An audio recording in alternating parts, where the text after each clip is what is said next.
Siya ay nagkasala sa taong bayan. Imagined myself cutting his head.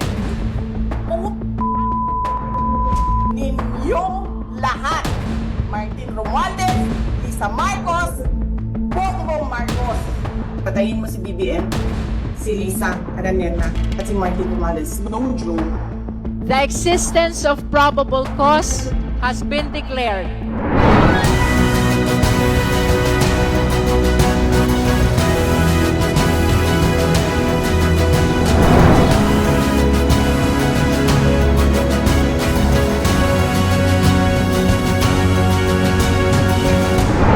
The Vice President Sara Duterte is in the city of San Pedro celebrating with the Galleria South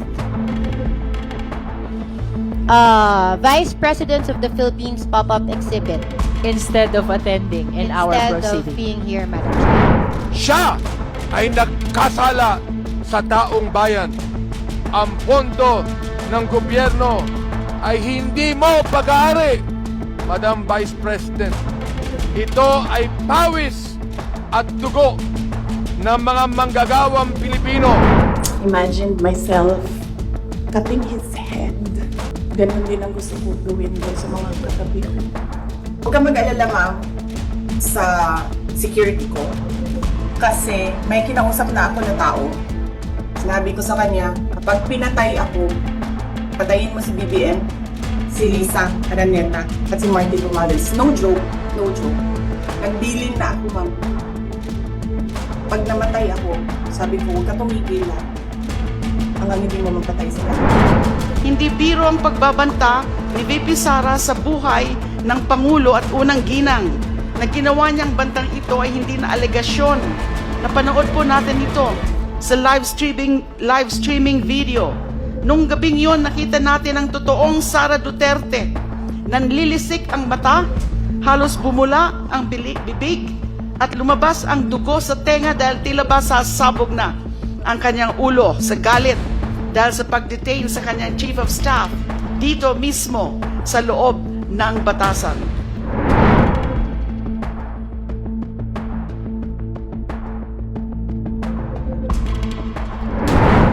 Sabi daw ay nilabag daw namin ang Anti-Money Laundering Act, ang Bank Secrecy Law, at ang Data Privacy Act. Puro legal ang ginawa po namin. Bigyan ko ng shout-out ang mga classmate ko sa kasong ito. COJ Chairperson, Representative Jervil Luistro, Representative Leila de Lima, at Representative Chel Jokno.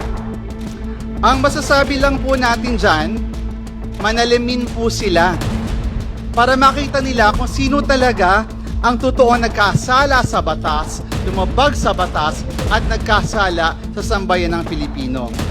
Hindi porket na-discover ng komite ang 630 covert transactions na nagkakahalaga ng 6.77 billion in total ay nilibag agad ang kanilang karapatan. Hindi nilikha ang Bank Secrecy Law para maging taguan ng hindi maipaliwanag na yaman. Ang layunin ng Bank Secrecy Law ay protektahan ang lehitimong deposito, hindi pagtakpan ang kahina-hinalang galaw ng bilyon-bilyong piso. Ang papel ng AMLAC ay siyasatin ang mga kahina-hinalang transaksyon at iulat ang mga ito sa kinauukulan dahil ang pagpapalabas ng katotohanan ay hindi paglabag, kundi pagsunod lamang sa mas mataas na prinsipyo ng pananagutan.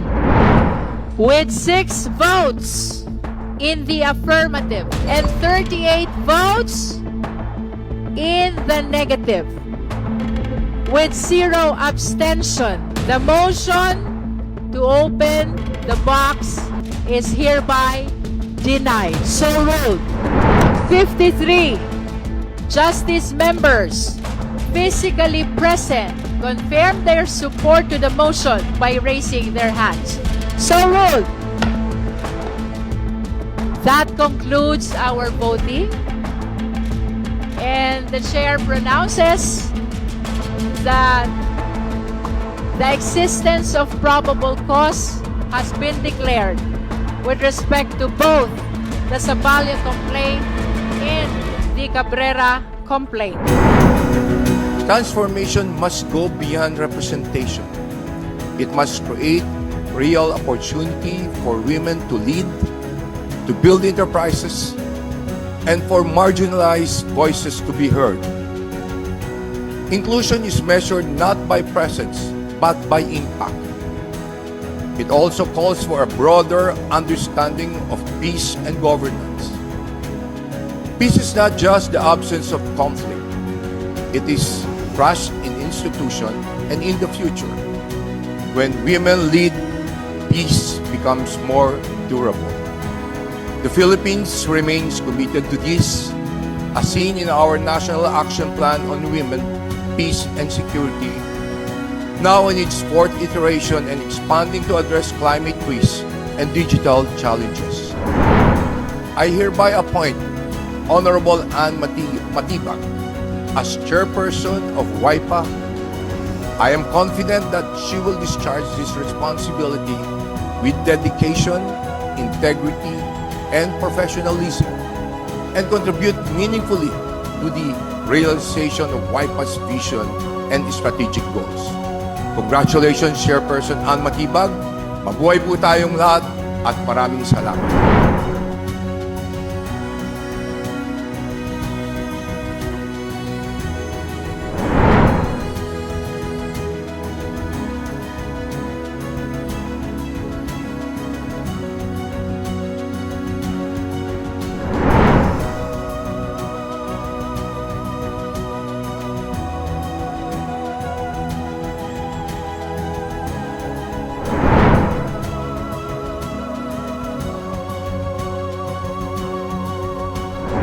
Yung lista po nila dapat clean na po talaga. Kasi nakakapagtaka po paano po lumobo nung ganito na in fact during my conversation with Secretary Rex, he mentioned nga yung iba dun walang driver's license. So nakakapagtaka po talaga kung bakit ganun na po yung mga magiging beneficiaries ng programa na ito. Mukhang there's something wrong.